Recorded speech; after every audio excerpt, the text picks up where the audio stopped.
Hello guys, in this video I'm going to show you how to restrict duplicate in Excel. So this is my employee ID and this is my name. So Excel maybe warn you when you are entering some duplicate text. Let me show you. I am entering my name again. See, here is my first name and here is my last cell. So Excel is warning you that you are entering a duplicate text. But what if we enter the duplicate number 10501? Excel is not warning you this time.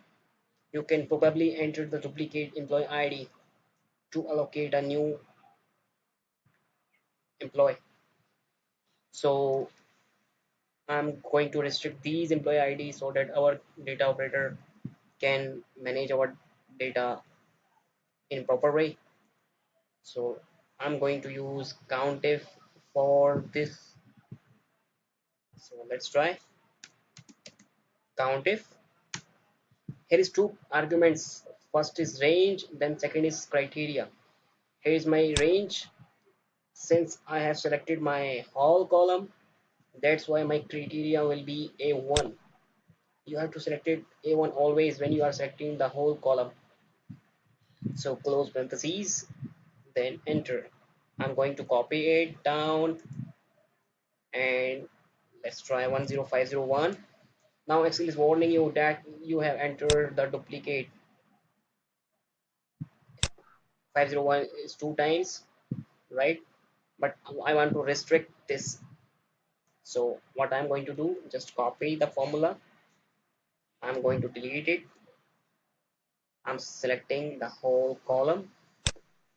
Go to data menu, then go to data validation. Here is type custom control V. Now restrict to 1. As and when it will exceed to 1, then it will show an error message. Let's try error message. You have entered the duplicate. Please check. Press OK. Then try 10501. Here is your message box. You have entered a duplicate. Please check. Hey, I have wrongly typed entered. So please avoid that. Cancel 10505. So it is now well. Keep enjoying.